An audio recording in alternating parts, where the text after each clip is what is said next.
दो लड़कियां यहाँ पर मुझे मिल गई। तो क्या नाम है आपका बेटा? शुमान। हाँ? शुमान। तुम्हारा बेटा? आंचल। आप क्या करती हैं? मैं एनजीओ में काम करती हूँ। आप क्या करती हैं? मैं भी एनजीओ में काम करती हूँ। अरे हमको तो लगा तुम लोग स्टूडेंट्स हो। नहीं सर, हम एनजीओ में काम करते हैं। किस तरह का एनजीओ है? हम एजुकेशन सेक्टर पे काम करते हैं। आप भी? सर मैं जेंडर पे काम करती हूँ और सस्टेनेबल डेवलपमेंट पे काम करती हूँ। तो अभी आप ये बताइए, एजुकेशन को लेकर तो देश में बड़ी चर्चा है, कहाँ कहाँ काम करती हैं आप?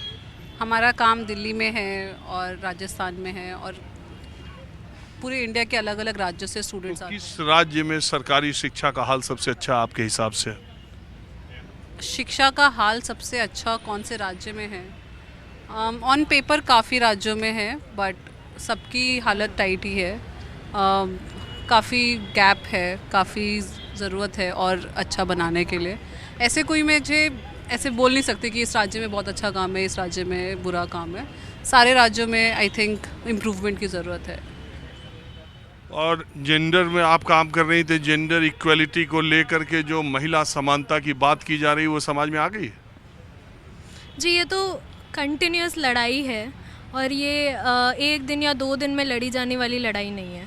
तो फिर ये लड़ाई बहुत सालों से चल रही है और हम इसे आगे ले जा रहे हैं, लेकिन बहुत ज़्यादा काम अभी बाकी है। और मुझे ये भी नहीं लगता है कि ये प्रोग्रेसिव तरह का व्यू हमें रखना चाहिए कि पहले ख़राब था और अब बुरा है।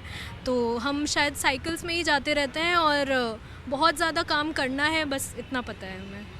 अब बात यह है कि जब मैं आप लोगों से बात कर रहा हूँ तो आज भारत के इतिहास का बहुत बड़ा संसदीय इतिहास का दिन है, जबकि पार्लियामेंट में और स्टेट लेजिस्लेटिव असेंबलीज में महिलाओं के लिए 33% सीटें आरक्षित करने का बिल पेश हुआ। हालांकि ये बिल राज्यसभा से पास हो चुका पहले, लेकिन उसमें कुछ बदलाव है। तो वो बिल पेश हुआ और माना ये जा रहा है कि परसों तक वो पास भी हो जाएगा इसी उसमें। तो हालांकि रिजर्वेशन मिलेगा 2029 में, क्योंकि अब सेंसस होगा।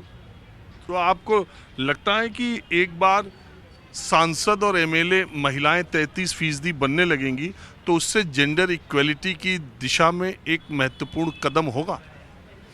जी, एक बात होती है कि कौन किसकी बात रख रहा है पार्लियामेंट में, दूसरी बात होती है भागीदारी की। तो हम ये नहीं कह सकते कि अगर महिला पार्लियामेंट में बैठेंगी तो औरतों की या जो मार्जिनलाइज्ड जेंडर्स हैं उनकी बात पार्लियामेंट में रखी जाएगी या नहीं। हम ये ऐसा होप बिल्कुल करते हैं, हम चाहते हैं ऐसा हो, लेकिन कम से कम भागीदारी तो होगी, कम से कम हिस्सेदारी तो होगी। कम से कम ये है कि जितने प्रतिशत महिला हैं, हाँ महिला करीब 50% है, वो तो रिफ्लेक्ट नहीं हो रहा है, 33% ही रिजर्व्ड है, लेकिन फिर भी आपने एक कुछ नंबर ऑफ सीट्स को महिलाओं के लिए रख दिया है। शायद कल को कोई टीवी देखे और देखे कि लोकसभा में वो बैठी हुई हैं, विधानसभा में वो बैठी हुई हैं, तो जो एक बच्ची होगी वो भी सोचेगी कि मैं बड़ी होकर बनना चाहती हूँ और अपनी कॉन्स्टिट्यूंसी का हित में बात वहाँ रखना चाहती हूँ। तो ये बिल्कुल पॉजिटिव तो है। ये जो बिल अभी आया है इसमें कहा गया है कि महिला आरक्षण की जो म्याद होगी वो 15 साल होगी। 15 साल के बाद फिर इसको रिव्यू किया जाता है। जब भी रिजर्वेशन दिया जाता है तो उसमें एक क्लॉज लगाया जाता है कि इतने सालों के बाद इसको रिव्यू किया। 15 साल का मामला है। अगर मौका मिला, अभी तो तुम छोटी हो, 2029 या 34 या तुम्हारे किस स्टेट से हो? दिल्ली। तो दिल्ली में तो चुनाव होगा 25 में, फिर 30 में। तो 30-25 तक भले ना लागू हो, 30 तक तो वीमेन रिजर्वेशन आ जाएगा। तब तक तुम बड़ी भी हो जाओगी और बहुत एक्सपीरियंस भी हो जाएगा। तो चुनाव लड़ने का दिमाग में ख्याल आएगा? चुनाव लड़ने का तो नहीं, बट काफ़ी अच्छा है कि तब हमारे पास ऑप्शंस होंगे महिला पॉलिटिशियंस में से चुनने का, तो ये अच्छी बात होगी। और आप लड़ेंगे? नहीं सर, लेकिन जैसा उन्होंने कहा कि हम वोट देंगे और किसे वोट देना है इसमें हमारे पास जब महिलाओं का भी ऑप्शन होगा तो फिर वो हमारे लिए काफ़ी अच्छी चीज़ है। चलिए ठीक है। माहौल क्या है में बस आज इतना ही। अगले एपिसोड में फिर हम किसी आम मुद्दे पर आम लोगों के साथ चलते फिरते हाजिर होंगे। कैमरामैन उमेश सिंह के साथ राजीव रंजन, न्यूज़ 24 दिल्ली।